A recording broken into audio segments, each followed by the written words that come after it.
Assalamualaikum warahmatullahi wabarakatuh. Di sini saya Helmi Rahmawan akan mempresentasikan tentang hasil review jurnal tentang kecerdasan buatan.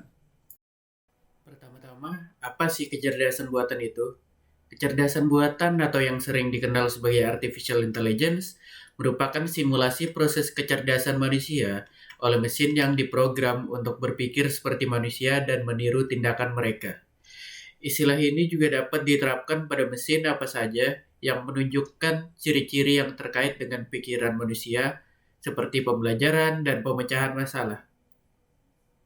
Karakteristik ideal dari kecerdasan buatan ini adalah kemampuan untuk merasionalkan dan mengambil tindakan yang memiliki peluang terbaik untuk mencapai tujuan tertentu.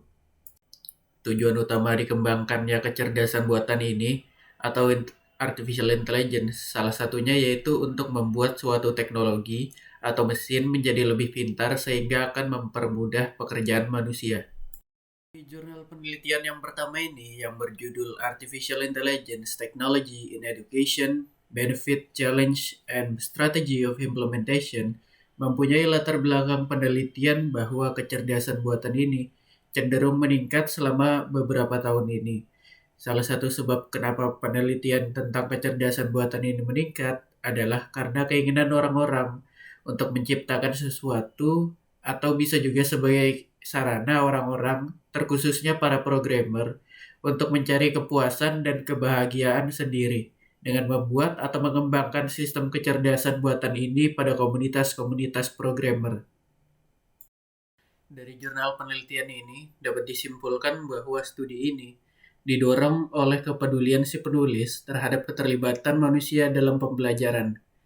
Mereka berusaha untuk berpendapat bahwa kecerdasan buatan dapat memperkuat efektivitas pendidikan, berkaitan dengan berbagi, mengembangkan, dan menyebarkan pengetahuan.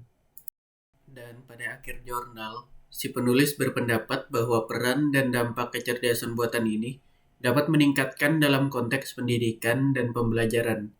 Lingkup akademik menjadi lebih efektif dan personal di satu sisi dan juga global. Persimpangan dari tiga bidang yaitu data, komputasi, dan pendidikan telah menetapkan konsekuensi yang luas dan menimbulkan banyak pertanyaan tentang hakikat pengajaran seperti apa itu yang diajarkan, kapan diajarkan, dan bagaimana diajarkan.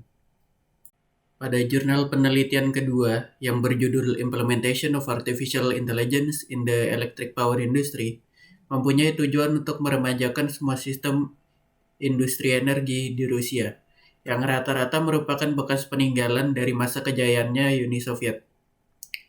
Banyak pertanyaan yang timbul seperti bagaimana, di mana, dan seperti apa kecerdasan buatan ini diimplementasikan.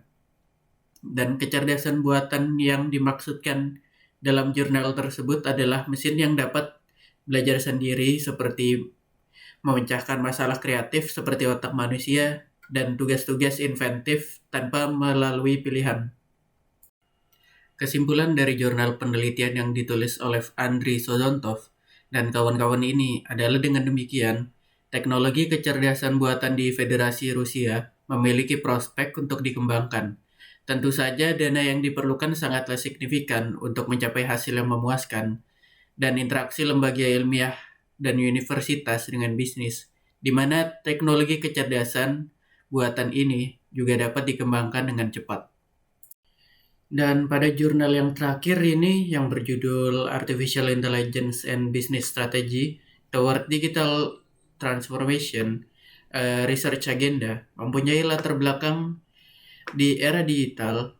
Bisnis membutuhkan waktu tunggu yang lebih singkat dan dengan demikian lebih banyak kesadaran di lingkungan pasar yang bisa berubah lebih cepat dari dekade sebelumnya. Melalui pandangan ini, beberapa organisasi telah mengadopsi teknologi baru yang dirancang untuk mendapatkan kinerja yang tinggi dan keunggulan kompetitif. Di antara kemajuan kecerdasan buatan ini memegang posisi penting dan telah menarik perhatian kedua peneliti dan sektor industri. Kecerdasan buatan ini disebut sebagai kemampuan mesin untuk belajar dari pengalaman, menyesuaikan diri dengan inputan yang baru, dan diterapkannya layaknya seperti tugas-tugas manusia. Kecerdasan buatan ini sekarang bisa menjadi entitas inovasi dengan potensi gangguan paling signifikan. Demikian pula, dalam kasus kecerdasan buatan ini adalah teknologi multiguna mendasarkan dalam sektor mana saja, terutama dalam kaitannya dengan alat pembelajaran mesin. Dan kesimpulan dari artikel ini adalah untuk mengevaluasi korelasi antara penggunaan AI dan strategi perusahaan melalui tinjauan literatur yang sistematis. Tinjauan literatur adalah berdasarkan pedoman studi sistematis sebelumnya. Teknologi AI telah menonjol ditempatkan dalam organisasi kontemporer. Di sisi lain, inspirasi tinggi terkait dengan paradigma kompetitif organisasi. Untuk pembenaran ini, ada minat yang semakin besar bagi para peneliti dalam pemanfaatan strategis ini untuk mencapai persaingan tepian. Sementara makalah ini menunjukkan penggunaan kecerdasan buatan dalam domain organisasi, persyaratan, dan strategi. Temuan ini menunjukkan bahwa konteks ini sedikit dibahas oleh akademisi dan masih menimbulkan masalah dan kekhawatiran yang belum terjawab. Dan setelah membaca 3 jurnal artikel tersebut, dapat disimpulkan bahwa perkembangan pada kecerdasan buatan juga berjalan seiringan dengan perkembangan teknologi. Dengan adanya perkembangan dan implementasi dari kecerdasan buatan ini, dapat menggantikan manusia pada pekerjaan yang bersifat membosankan dan repetitif.